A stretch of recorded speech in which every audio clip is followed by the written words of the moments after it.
example 4.2. So I'm reading the example. Sketch a 3-input NAND gate with transistor widths chosen to achieve effective rise and fall resistance equal to that of a unit inverter. Annotate the gate with the diffusion capacitances. Assume all diffusion nodes are contacted. Then sketch the equivalent circuit for the falling output transition and for the worst case rising output transition. So if you look at the figure here, figure A, you can see that the 3-input NAND gate, to draw the NAND gate, you have 3 NMOS in series and 3 PMOS in parallel. Because this 3 NMOS represents 3 resistors in series, so it's 3R, and in order to compensate the number of resistors, now you can put the W here as 3W. And if we assume that mu N equals to 2 mu P, right, in the PMOS there is only one series PMOS, right? So here, because the mobility mu N equals to 2 mu P, so the size of the PMOS transistor should be 2W, right? Likewise, if we were to draw the capacitive model. So before this we draw the resistive model, now we are going to draw the capacitive model. So the capacitive model, you put in a capacitor at one capacitor at each node of the transistor. So if the transistor has 3 nodes, drain, gate, source, you put in one capacitor at each node. So as you can see here, this is the drain, gate, source of the PMOS. So you have 3 capacitors here, source, drain, and gate, right? As you can see here in the source, this source here is connected to VDD, and this point is also connected to VDD. So this capacitor is negligible. The other 2 capacitance at the gate and the drain, they are still active. Okay, the same thing here for the next PMOS. This is also negligible and this is also negligible. So here we have this, and this here. Okay, for the NMOS, the same way, you put in one capacitor for each node, right? So you have the drain, gate, and source. Here each point has one capacitor, and the capacitor size follows the size of the transistor. If the transistor size is 3W, so the capacitor is also 3C. So you do it for all the NMOS here. So each one has 3 transistors. And the same way here, you can see here at the source of this, NMOS transistor, it is connected to ground, and this node is also connected to ground, so this one is negligible. Okay, so now we want to simplify. We want to simplify this diagram B into C. Okay, so let's look at the gate here of this PMOS on the left, and this gate here of the NMOS. So why am I looking at this gate? So this gate is usually connected to the input. So this is a 3-input NAND. So if you have an input A, B, and C, this input A is connected to the gate of the NMOS and also the gate of the PMOS here. And this gate B is connected to one NMOS and one PMOS. Okay. Okay, maybe I did a mistake here. This is not this point. This is this point here, and this is this point. Okay. So let's look at C. The point C, the gate of C, is connected to 3C, 2C, right? So here you can combine them, because in AC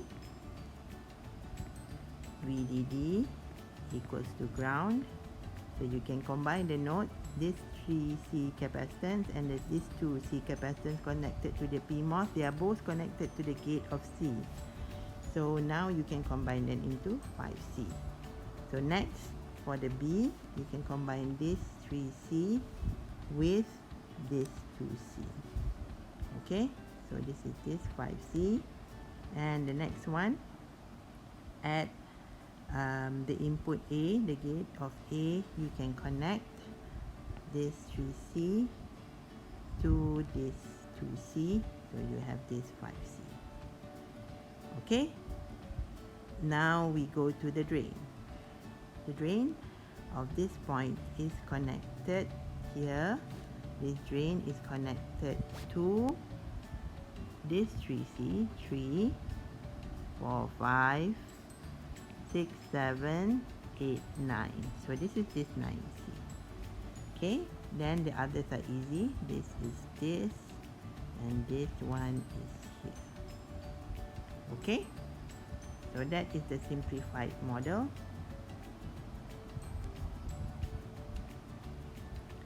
Okay, so now when we put in the resistance, right, this whole can be divided into two equivalent circuits. One is for the pull down network, pull down, and one is for the pull up network. The pull up network is when the in is equals to 0, and pull down network is when the in is connected to 1. Right, so let's look at the pull down network, which is connected to the ground. Right, so we have here these three NMOS. Right, the pull down is involving the NMOS. The NMOS here, because we have sized the transistors, we have tripled the size of the transistors, so each resistor, each transistor has a resistance of R over 3, right? So you have 3 transistors, so each one has R over 3. Then we connect each node here with 9C for the drain, and then for the drain of the second transistor to 3C, this one, and this one is 3C. Okay, so now for the pull up network. The pull-up network consists of the PMOS, right, which is connected to VDD. Okay, so the first one here is this part here. This will be represented by one single resistor R, right, and this node here is connected to 9C. Okay, so now where does this 2 come from? So let's look at the possible inputs or the truth table for a NAND gate. So if you have the truth table for the NAND gate, so let's say A, B, C, and this is Y. Okay, we want to see which output will produce a pull-up. So the pull-up will be produced when any one is 0, any input is 0. So for example, this is 0, 1, 1, right? This is will be 1, 0, 0, 1. This will be 1, right? And then 0, 0, 0. This will be 1. Okay, you can also have 0, 1, 0, 1, and this will also be 1. Okay, so now which one would be the worst case scenario? The worst case scenario is when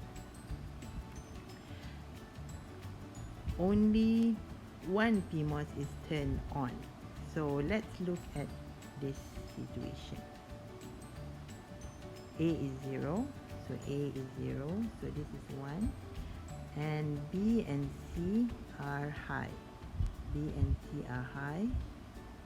This is high and this is high, right? So there will be a path down here and there will be a path here. There will be broken one here. So this path is broken here, but it is broken at this point, so this one will have no current at the down part, right? So there will be no current here, so only one will be on, it will be pulled up. So in this case, the resistance for this one would only be like this, VDD here and 9C. Okay. Okay, so now what about if A is high, B is high, A is high, B is high, and C is 0. Okay, this will also produce a 1. And let's look at what will happen here. Okay, A is high, A is on, A is on,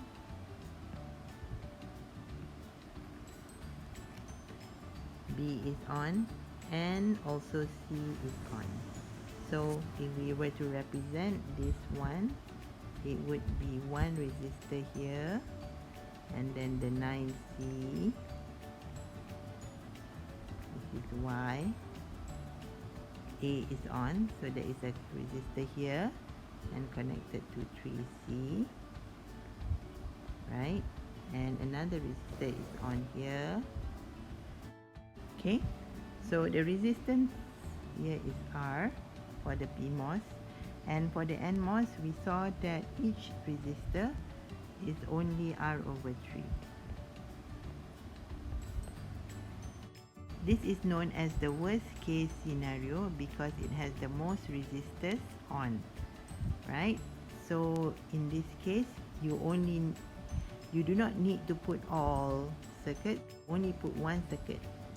So when you want to calculate the delay, tau equals to RC, you are only considering the worst case scenario because the worst case scenario will dominate the circuit. Okay.